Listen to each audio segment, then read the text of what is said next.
Hello students, welcome to my YouTube channel with electrostatic physics. तो हम पढ़ रहे हैं आजकल गॉस लॉ।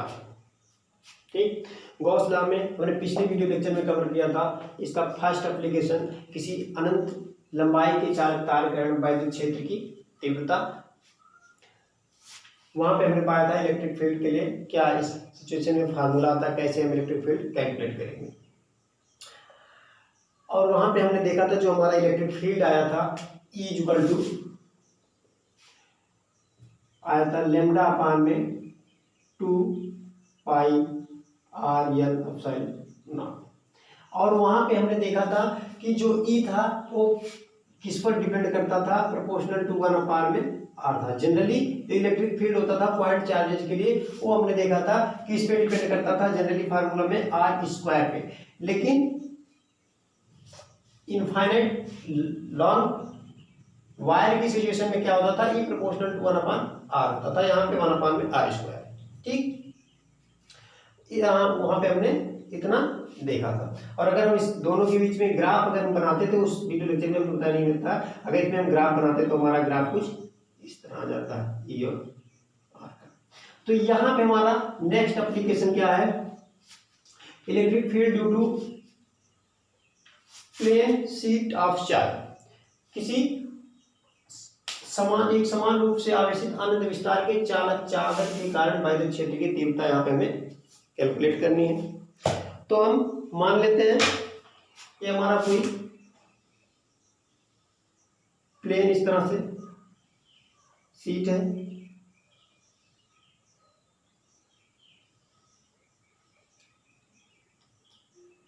जिस पर प्लस क्यू आवेश एक समान रूप से डिस्ट्रीब्यूट है।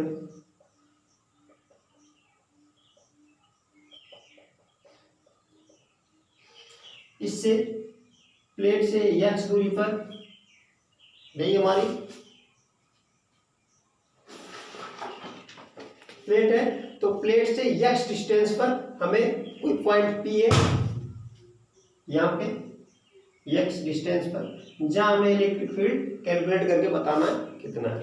तो इसको हम कई विधियों से ज्ञात कर सकते हैं, लेकिन जो सबसे आसान तरीका है गॉस प्रमेय है। इसके द्वारा बहुत ही आसान तरीके से हम इलेक्ट्रिक फील्ड निकाल लेते हैं, इसीलिए हम इसी प्रमेय के साथ यहाँ पे निकालेंगे और यही आपसे एग्जाम में पूछा भी जाता है। तो चलो देखते हैं हम कैसे निकालते हैं। तो इसके लिए हम क्या करेंगे, यहाँ पे गॉसियन पृष्ठ इमेजिन करेंगे और गॉसियन पृष्ठ क्या होना चाहिए, सरफेस क्या होना चाहिए, सिमेट्री होना चाहिए, यानी जितना इधर होना चाहिए उतना इधर भी होना चाहिए गॉसियन पृष्ठ। तो क्या करेंगे, अभी यहाँ पे देखिए हम गॉसियन पृष्ठ लेते हैं, सिलेंड्रिकली गॉसियन पृष्ठ, यहां से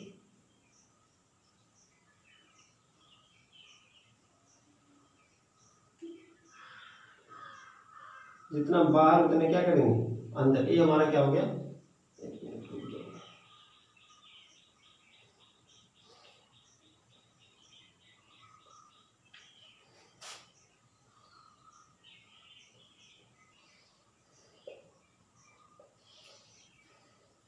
क्वेश्चन पृष्ठ लेते हैं, यहाँ पॉइंट P था यहाँ पे, तो x डिस्टेंस पर हमें इलेक्ट्रिक फील्ड काउंट करना था। ठीक, मान लेते हैं, लिख लेते हैं, माना कोई एक अनंत विस्तार का चालक चादर है जिस पर Q आवेश समान रूप से वितरित है। ठीक, चादर से x दूरी पर कोई बिंदु P है जहां विद्युत क्षेत्र की तीव्रता ज्ञात करनी है। ठीक। फिर हम इसी तरह से बेलनाकार गॉसियन पृष्ठ मानेंगे, सेम सिचुएशन। और गॉसियन पृष्ठ पे देखो, बेलनाकार गॉसियन पृष्ठ हम मानेंगे। अब देखो यहां से इलेक्ट्रिक फील्ड प्लस चार्ज से अवे इस डायरेक्शन में, ठीक, यहां से भी, ठीक। अब यहाँ पे एरिया वेक्टर डीए की डायरेक्शन इधर, और यहाँ पे एरिया वेक्टर की डायरेक्शन डीए इधर पीछे की तरफ, और यहाँ पे एरिया वेक्टर की डायरेक्शन डीए क्या है, ये हमारा एरिया वेक्टर। इलेक्ट्रिक फील्ड की डायरेक्शन सेम है, इधर के लिए भी सेम है, लेकिन ऊपर के लिए क्या, ऊपर या नीचे, और चाहे जहां हम इसके चारों तरफ लेते हैं, इस जो लेंथ वाला इसका सरफेस है इसके लिए लेते हैं, तो क्या हो जाएगा, परपेंडिकुलर हो जाएगा इसके इलेक्ट्रिक फील्ड के एरिया वेक्टर परपेंडिकुलर हो जाएगा। यानी अगर हम लास्ट फाइनल जो देखेंगे, हमारा फ्लक्स आएगा केवल इन दोनों सरफेस के लिए आएगा, इस सरफेस के लिए हमारा क्या हो जाएगा, पृष्ठ जो इस पृष्ठ के लिए हमारा फ्लक्स होगा 0 हो जाएगा, ठीक। तो चलिए देखते हैं कितना रेंज करें।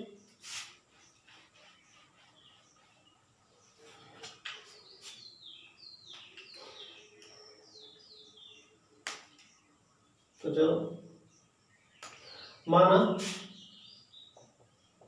एक बेलनाकार गॉसियन पृष्ठ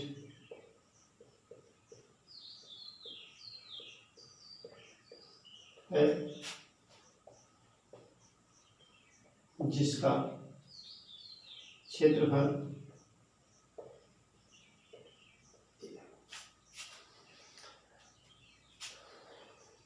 इसे मान लेते हैं बिंदु ए बी, यहाँ सी मान लेते हैं, ठीक। तो बिंदु ए पर पहले निकालते हैं, बिंदु ए पर फ्लक्स फाई1 कितना हो जाएगा, ई डी ए कास 0, यहाँ पे कास 0 तो कितना आ जाएगा, ई डी ए, बिंदु किस पे निकालने, बी पर, यहाँ पे भी ई डी ए कास 0, तो ई डी ए। इसी प्रकार बिंदु सी पर तो क्या हो जाएगा, ई बिंदु बी पर phi equal to E D A cos 90 बराबर 0, यानी दो सरफेस के लिए निकला। अतः net flux phi equal to कितना हो जाएगा, फाई1 प्लस फाई2 बराबर कितना हो जाएगा, 2 ई डी ए हो जाएगा, हो जाएगा इतना। देखो ई डी ए इसका दोनों ऐड हो जाएगा, वो इलेक्ट्रिक फील्ड दोनों क्या हो जाएंगे, अब यहाँ पे ऐड हो जाएंगे। रेंज करें इतना, चलो फ्लक्स, टोटल फ्लक्स कितना हो गया, 2 ई ए। अब देखो phi equal to 2 E D, ठीक, डी फाई है, सब जगह डी मान लेना।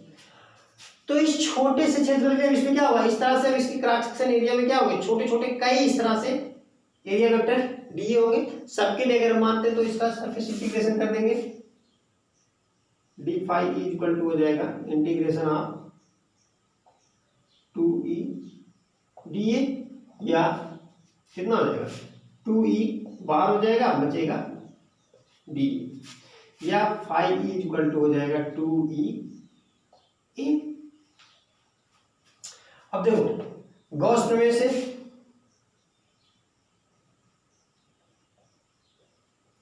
हमें पता फाई इक्वल टू होता है क्यू अपान में epsilon, Q inside upon epsilon not, रख दें तो Q epsilon upon Q by epsilon not 2 E A.